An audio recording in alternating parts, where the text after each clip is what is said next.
Assalamu alaikum. I am here again with you. I am Sabine Asad, and today we will learn about dealing with slow learners. Who is a slow learner? A child can be described as a slow learner if his or her thinking skills develop at a notably slower rate than that of his her peers. बच्चा अगर आप feel कर रहे हैं कि वो उसके वो दूसरों की निस्बत जो है वो थिंकिंग स्किल्स उसके स्लो हैं, दूसरे बच्चों की निस्बत जो उसी एज के बच्चे हैं उनकी निस्बत वो देर से सोच रहा है, देर से सीख रहा है, देर से वो कोई भी काम कर रहा है, तो दैट मीन्स कि ही और she is a slow learner. Characteristics of slow learner. अच्छा जी, इसके कौन कौन से हो सकते हैं जैसे आप जिनसे आप पहचान सकते हैं कि स्लो लर्नर है? उसमें लर्निंग इश्यूज हो सकते हैं, सोशल इश्यूज हो सकते हैं, auditory issues, visual motor issues, language issues. इनको हम डिटेल में आगे देखते हैं. ओके, लर्निंग इश्यूज में ऐसा है कि बच्चा जो है वो वही चीज जो बाकी क्लास के बच्चे उसके एज के बच्चे जो है वो लर्न कर लेते हैं उसी टाइम में या उसी तरह से उसी मतलब मेथड से वो लर्न कर रहे होते हैं, लेकिन ये बच्चा जो है ये नहीं लर्न कर पाता. जैसे उसको आपने देखा होगा बच्चे जो हैं वो कुछ लेटर्स की फॉर्मेशन में कंफ्यूजन उनको हो रही होती है, कुछ साउंड्स में कंफ्यूजन हो रही होती है, इसी तरह से कुछ शेप्स में कंफ्यूजन हो रही है. तो दैट मीन्स कि ये जो है ना उनको वो चीजें समझ नहीं पा रहे होते और उसको उस तरीके से वो पिक नहीं कर पा रहे होते, उनको लर्निंग इश्यूज ये होते हैं. देन सोशल इश्यूज हैं जिसमें बच्चे अकेले रहना पसंद करते हैं, दूसरे के साथ इंटरेक्ट नहीं करते, अलग थलग रहते हैं, अगर दोस्ती करें भी तो अपने से छोटी एज के बच्चों से करते हैं. देन ऑडिटरी इश्यूज हैं जिनमें बच्चा जो है उसकी हेयरिंग का कोई मसला भी नहीं है, वो बिल्कुल सही सुनता है, लेकिन वो चीजों को अपने सही पिक नहीं कर पाता. सुनने में उसको प्रॉब्लम ये हो रहा होता है कि वो चीजों को सुनने में और ले रहा होता है, जब बाकी बच्चों की निस्बत वो डिफरेंट उनको पिक कर रहा होता है, यानी कि उसको चीजें डिफरेंट सुनाई देती हैं, उसका दिमाग जो है उसको डिफरेंट तरीके से जो है ना वो लेता है वर्ड्स को.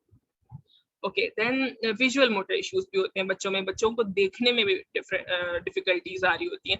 आई साइड नहीं भी वीक, लेकिन बच्चा जो है वो इमेजेस में कंफ्यूज हो रहा है, कलर्स में कंफ्यूज हो रहा है, शेप्स में कंफ्यूज हो रहा है. मतलब वो आप उससे देखेंगे कि वही चीज एक सब बच्चे कह रहे हैं कि दिस इज स्क्वायर, लेकिन वो बच्चा जो है ना वो उसको स्क्वायर नहीं समझ पाएगा, बल्कि वो उसको रेक्टेंगल समझ रहा होगा, या रेक्टेंगल को भी वो स्क्वायर ही समझना शुरू कर देगा.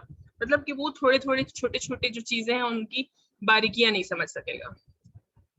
देन लैंग्वेज इश्यूज होते हैं बच्चों में, बच्चे अपनी बात को आर्टिकुलेट नहीं कर सकते, अपनी बात जो वो कहना चाहते हैं वो उस तरीके से नहीं बोल सकते.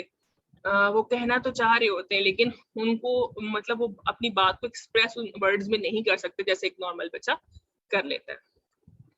देन अब आपको टिप्स दी जाएंगी जिनसे आप असिस्ट कर सकते हैं, हेल्प कर सकते हैं स्लो लर्नर्स को. आप पेशेंट रहें, आपने रिलैक्स रहना है, आपको उसके साथ ऐसे बच्चे के साथ बहुत सब्र तहम्मुल से चलना पड़ेगा. आप क्वेश्चंस पूछें उससे, वैरायटी ऑफ क्वेश्चंस आपसे पूछें, लेकिन क्वेश्चंस आपके शॉर्ट होने चाहिए जो उसके लिए अंडरस्टैंड करना आसान हो. फिर आपने उसको एक खामोशी वाली जगह देनी है जहाँ पर खामोशी से बैठ के पढ़ सके. आप उसको लेबल ना करें कि ये तो है ही नालायक, ये तो है ही बुद्धू, ये तो है ही स्लो लर्नर. नो, उसको लेबल नहीं देना. आपने उसको छोटे छोटे काम देने हैं, स्मॉल टास्क देने हैं जिसको वो इजीली कर सके, बड़े बड़े काम नहीं. फिर आपने उसको उसके हमेशा उसके लिए अवेलेबल रहना है ताकि वो आपको आराम से अप्रोच कर सके, आपसे बात कर सके, और कभी भी आपने उनको मायूस नहीं होने देना. ओके, टीचिंग आइडियाज हैं कौन कौन से, आप उनको ड्रिलिंग करवा सकते हैं, उनका मल्टी मॉडल अप्रोच है, पर्सनलाइजेशन है, एंड मेडिएटेड लर्निंग है. दैट मीन्स कि ड्रिल में वो बार बार रिपीट करेगा. मल्टी मॉडल अप्रोच है कि जिसमें आप उसको डिफरेंट डिफरेंट वेज में समझाएं, जो चीज आप एक तरह से नहीं समझ पा रहा तो आप उसको दूसरी तरह से समझाएं. फिर आप पर्सनलाइजेशन कराएं कि आप उसको फोकस्ड करके काम करवाएं, स्पेशली उसके लिए अलग से एक्टिविटीज रखें. फिर मेडिएटेड लर्निंग है जिसमें खामोशी वाला माहौल हो, बिल्कुल अकेला वो बैठ के जिसमें पढ़े, शोर शराबे में वो नहीं पढ़ पाएगा. Thank you so much. That's all for today for your ECC module 4. Thank you so much. Take care.